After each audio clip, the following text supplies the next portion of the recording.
Levin, ഘടകപൂരങ്ങൾ വന്നു, വരവറിയിച്ചു.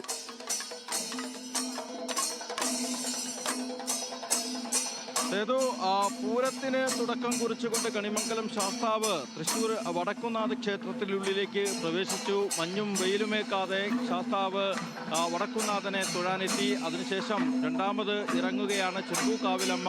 ചെമ്പൂക്കാവ് കാർത്യായനി ദേവി ഇടംപേറിയിരിക്കുന്നത് തെച്ചിക്കോട്ടുകാവ് രാമചന്ദ്രന്റെ ശിരസിലേറിയാണ് ഇപ്പോൾ പൂരപ്പുറപ്പാട് ആരംഭിച്ചിരിക്കുന്നത്. നേരത്തെ നമുക്കറിയാം, തുടർച്ചയായ രണ്ടാം വർഷമാണ് തെച്ചിക്കോട്ടുകാവ് രാമചന്ദ്രൻ ഈ ചെമ്പൂക്കാവിലമ്മയെ ശിരസിലേറ്റി പൂരത്തിന്റെ ഭാഗമായി മാറുന്നത്. ഈ ആന രാമൻ നമുക്കറിയാം, വല്ലാത്ത വികാരമാണ് ആനപ്രേമികളെ സംബന്ധിച്ച്, പൂരപ്രേമികളെ സംബന്ധിച്ച്. രാമനില്ലാതെ പൂരമില്ല, പൂരം രാമനില്ലാതെ നടക്കില്ല എന്നുള്ള കാര്യം നമുക്കറിയാം. അത്രത്തോളം ആവേശത്തോടു കൂടിയാണ് ഈ ഗജവീരനെ ഈ പൂരപ്രേമികൾ, തൃശ്ശൂരിലെ ജനത, മറ്റ് ദേശങ്ങളിൽ നിന്നെത്തിയവർ പോലും നെഞ്ചേറ്റുന്നത് എന്നുള്ള കാര്യം നമുക്കറിയാം. അത്തരത്തിൽ രാമന്റെ വരവാണ് യഥാർത്ഥത്തിൽ ഈ കഴിഞ്ഞ 2 വർഷങ്ങളിലേറെയായി ചെമ്പൂക്കാവിലമ്മയുടെ വരവ് എന്നുള്ള കാര്യം നമുക്കറിയാം. അത്തരത്തിൽ വളരെ ആവേശത്തോടുകൂടി ഒരു ദുരന്തത്തിന്റെ സ്മരണകൾ മുന്നിലുണ്ടെങ്കിലും ആവേശം ഒട്ടും കുറവില്ല രാമന്റെ വരവിലും ചെമ്പൂക്കാവിലമ്മയുടെ എഴുന്നള്ളത്തിലും എന്നുള്ളതാണ് എടുത്തു പറയേണ്ടതായിട്ടുള്ള കാര്യം. ഒരു ദേശക്കാരാകെ, കർണാടക നിവാസികളാകെ ഈ ക്ഷേത്രത്തിന് മുന്നിലേക്കെത്തി ചെമ്പൂക്കാവിലമ്മയെ തിടംപേറ്റുന്നത് കാണാനെത്തിയിരുന്നു.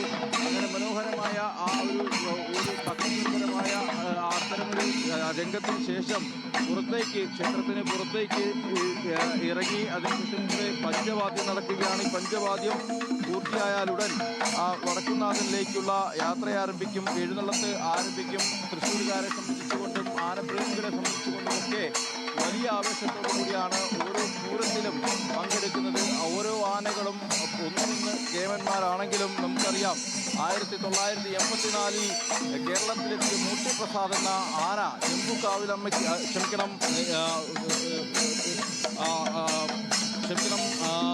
ചെമ്പൂക്കാവിലമ്മയുടെ തിടമ്പേറ്റിയ മൂർത്തിപ്രസാദ് എന്ന ആന തെച്ചിക്കോട്ടുകാവ് അമ്മയ്ക്ക് മുന്നിൽ നടക്കിരുത്തിയപ്പോഴാണ് തെച്ചിക്കോട്ടുകാവ് രാമചന്ദ്രൻ എന്നുള്ള പേരിൽ അറിയപ്പെടുന്നത്. പിന്നീട് കേരളത്തിലെ അങ്ങോളം ഇങ്ങോളം തൃശ്ശൂർ പൂരത്തിന്റെ വരവറിയിച്ചുകൊണ്ടുള്ള പൂരങ്ങൾക്ക് തുടക്കം കുറിച്ചുകൊണ്ട് കണിമംഗലം ശാസ്താവ് എത്തിച്ചേർന്നിരുന്നു. തൃശ്ശൂർ പൂരത്തിന് ആദ്യം എത്തുന്ന ദേവൻ കൂടിയാണ് കണിമംഗലം ശാസ്താവ്. ദേവഗുരു ബൃഹസ്പതി സങ്കല്പത്തിലാണ് കണിമംഗലം ശാസ്താവിനെ ആരാധിക്കുന്നതും. തെക്കേ ഗോപുരം വഴി പ്രവേശിക്കുന്ന ഏകദേവനും ശാസ്താവാണ്. ദേവഗുരു ആയതുകൊണ്ട് തന്നെ കണിമംഗലം ശാസ്താവ് വടക്കുന്നാഥനെ പ്രദക്ഷിണം ചെയ്യാറുമില്ല. അങ്ങനെ വെയിലും മഞ്ഞുമേൽക്കാതെ പൂരത്തിന് പങ്കെടുക്കുന്ന ദേവൻ കൂടിയാണ് കണിമംഗലം ശാസ്താവ്. കണിമംഗലം ശാസ്താവിന്റെ വരവ് നമ്മൾ കണ്ടു. ഇനി ചെമ്പൂക്കാവ് ഭഗവതി എത്തും. തൊട്ടു പിന്നാലെ പനമുക്കും പള്ളി ശാസ്താക്ഷേത്രത്തിൽ നിന്നും എത്തും. അങ്ങനെ ഘടകപൂരങ്ങൾ ഓരോന്നോരോന്നായി വരും. ഇപ്പം ഈ ഘടകപൂരങ്ങളുടെയൊക്കെ ഐതിഹ്യങ്ങളും അതുമായി ബന്ധപ്പെട്ടുള്ള കഥകളുമൊക്കെ ഈ പരിശോധിക്കുന്ന സമയത്ത് നമുക്ക് ഒരുപാട് ക്ഷേത്രങ്ങളുണ്ട് ഘടകപൂരങ്ങളുമായി എത്തുന്നത്. ഇപ്പം നമ്മൾ കണിമംഗലം ശാസ്താവിൻ്റെ വരവ് കണ്ടു, അതുമായി ബന്ധപ്പെട്ടുള്ള കാര്യങ്ങൾ പറഞ്ഞു. ഇപ്പം ചെമ്പൂക്കാവ് കാർത്യായനി ക്ഷേത്രത്തെക്കുറിച്ച് പറഞ്ഞാൽ വടക്കുന്നാഥ ക്ഷേത്രത്തിൻ്റെ 4 അതിർത്തികളും കാക്കുന്നത് ഭഗവതിമാരാണെന്നാണ് പറയുന്നത്. വടക്കുന്നാഥൻ്റെ വടക്ക് കിഴക്കേ അതിർത്തിയിൽ ക്ഷേത്രത്തിൽ നിന്നും 1 കിലോമീറ്റർ കിഴക്കു മാറിയാണ് ചെമ്പൂക്കാവ് കാർത്യായനി ക്ഷേത്രം. പണ്ട് പരശുരാമനാൽ പ്രതിഷ്ഠിതമായ 108 ദുർഗാലയങ്ങളിൽ ഒന്നാണെന്ന് കൂടിയാണ് പറയപ്പെടുന്നത്.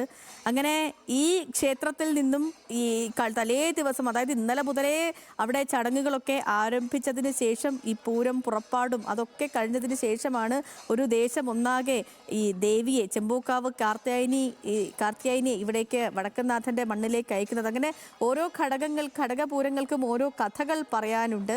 അങ്ങനെ പൂരങ്ങളുടെ വരവ് തുടങ്ങിയിട്ടുണ്ട്, ഘടകപൂരങ്ങളുടെ വരവ് തുടങ്ങിയിട്ടുണ്ട്. നെയ്തലക്കാവിലമ്മ, കുറ്റൂർ നെയ്തലക്കാവിലമ്മ പൂരത്തിന് നാന്ദി കുറിച്ചിരുന്നു ഇന്നലെ. അതോടുകൂടി ഔദ്യോഗികമായി തൃശ്ശൂർ പൂരത്തിന് തുടക്കമായിരുന്നു. ഇപ്പോൾ രാവിലെ തന്നെ ഓരോ ഘടകപൂരങ്ങളായി വടക്കുന്നാഥൻ്റെ മണ്ണിലേക്ക് വന്നുകൊണ്ടിരിക്കുകയാണ്. അവിടെ നിന്നുള്ള ദൃശ്യങ്ങളും കാഴ്ചകളും ഒക്കെ തന്നെയാണ് പ്രിയപ്പെട്ട പ്രേക്ഷകർ കാണുന്നത്. ലെവിൻ കെ വിജയൻ തുടരുന്നുണ്ട്. നമുക്കിപ്പോൾ ലെവിൻ പറഞ്ഞോളൂ.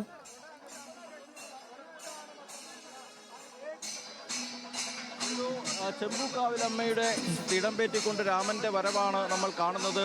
ക്ഷേത്രത്തിലെ ദേവീക്ഷേത്രത്തിലെ ചടങ്ങുകൾ പൂർത്തീകരിച്ചുകൊണ്ട് വടക്കുംനാഥനിലേക്കുള്ള എഴുന്നള്ളത്ത് ആരംഭിച്ചിരിക്കുന്നു എന്നുള്ളതാണ് ഏറ്റവും പ്രധാനപ്പെട്ട കാര്യം ഇപ്പോൾ ഇവിടെ നിന്ന് പറയുന്നത്. കേരളത്തിലെ ആനപ്രേമികളുടെ ഉത്സവപ്രേമികളുടെ ഹൃദയത്തിൽ ഇടം പിടിച്ച കൊമ്പനെ നമ്മൾ കാണുന്നുണ്ട്. ആ കൊമ്പന്റെ വരവാണ് നമ്മൾ കണ്ടുകൊണ്ടിരിക്കുന്നത്. തൃശ്ശൂരിലെ ആനപ്രേമികളുടെ രാജനാണ്, രാജാവാണ് രാമൻ എന്നുള്ള കാര്യം നമുക്കറിയാം. മോത്തിപ്രസാദ് എന്ന ആന 84-ൽ കേരളത്തിലെത്തി തെച്ചിക്കോട്ട് കാവിൽ അമ്മയ്ക്ക് മുന്നിൽ നടക്കിയിരുന്നപ്പോഴാണ് രാമചന്ദ്രനായി മാറുന്നത് എന്നുള്ള കാര്യം നമുക്കറിയാം. ആ രാമചന്ദ്രൻ പിന്നീട് കേരളത്തിൻ്റെ ഉത്സവങ്ങൾ ഓരോന്നും കീഴടക്കുന്ന, കേരളത്തിൽ അങ്ങോളം ഇങ്ങോളം സഞ്ചരിച്ചുകൊണ്ട് ആനപ്രേമികളുടെ ഹൃദയത്തിൽ ഇടം നേടിയ കൊമ്പനാണ്. ആ കൊമ്പൻ പങ്കെടുക്കുന്നതും പങ്കെടുക്കാതിരിക്കുന്നതുമെല്ലാം ഓരോ പൂരത്തിനും വാർത്തയാണ്. ഇത്തവണയും രാമനെത്തുമോ എന്നുള്ളതായിരുന്നു പൂരപ്രേമികളുടെ ആകാംക്ഷ നിറഞ്ഞ ആ ചോദ്യം. അത്തരത്തിൽ ആകാംക്ഷയ്ക്കും ആശങ്കയ്ക്കുമൊക്കെ മറുപടി നൽകിക്കൊണ്ടാണ് എന്തുകൊണ്ടാണ് തെച്ചിക്കോട്ടുകാവ് രാമചന്ദ്രന് ഇത്രയധികം ആരാധകർ എന്ന് ചോദിച്ചാൽ നമ്മൾ ഈ കാണുന്ന കാഴ്ച തന്നെയാണ്. ആ വരവ്, ആ തലയെടുപ്പ്, ആ ഗാംഭീര്യം, ഇതൊക്കെ തന്നെയാണ് രാമൻ, തെച്ചിക്കോട്ടുകാവ് രാമചന്ദ്രൻ.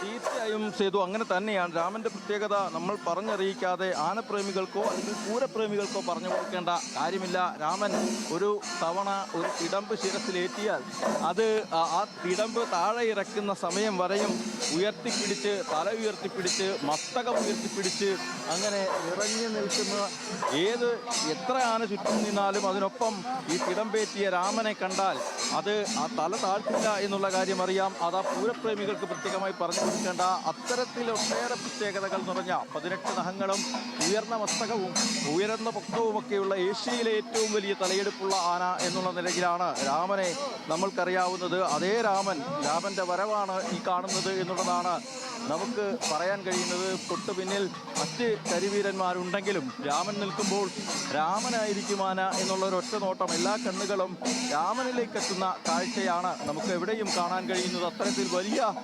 ആവേശമാണ് രാമൻ പങ്കെടുക്കുന്ന ഓരോ ഉത്സവങ്ങളും ഓരോ പൂരങ്ങളും. ആ പൂരങ്ങൾക്കെല്ലാം നാഥനാകുന്നത് ഒരുപക്ഷെ രാമനാണ് എന്നുള്ള കാര്യവും ചില സമയങ്ങളിൽ നമുക്ക് പറഞ്ഞു വരേണ്ടതുണ്ട്. ഏതായാലും തൃശ്ശൂർ പൂരത്തിന് അവിഭാജ്യ ഘടകമായി രാമൻ മാറിയിട്ട് പതിറ്റാണ്ടുകൾ പിന്നിടുന്നു. ഏകദേശം 40-50 വർഷത്തോളം, അരനൂറ്റാണ്ടോളം കാലത്തോളം രാമൻ തൃശ്ശൂർ പൂരത്തിൻ്റെ ഭാഗമായി മാറുന്നു. ചുരുക്കം ചില പൂരങ്ങളിൽ ഒഴിച്ചു നിർത്തിയാൽ രാമൻ പങ്കെടുക്കാതിരുന്ന ഒരൊറ്റ പൂരവും തൃശ്ശൂർകാർ കണ്ടിട്ടില്ല എന്ന് തന്നെ വേണം പറയാൻ. അതുകൊണ്ട് തന്നെയാണ് ഇത്രയേറെ പ്രിയപ്പെട്ടവനായി ആന ഈ പൂരപ്രേമികൾക്ക്, ആനപ്രേമികൾക്ക് മുന്നിൽ മാറുന്നത് എന്നുള്ളതാണ് എടുത്തു പറയേണ്ടത്. ഏതായാലും തൃശ്ശൂർ പൂരത്തിൻ്റെ വരവ് കുറിച്ചുകൊണ്ട് ചെമ്പൂക്കാവിലമ്മയുടെ എഴുന്നള്ളത്ത് ആരംഭിച്ചിരിക്കുന്നു. ഒരു ജനതയാകെ, ഒരു തട്ടകദേശവാസികളാകെ രാമനൊപ്പം ഈ ക്ഷേത്രത്തിലേക്ക് വടക്കുംനാഥനിലേക്ക് പുറപ്പെടുന്ന കാഴ്ചയാണ് നമ്മൾ കണ്ടുകൊണ്ടിരിക്കുന്നത്.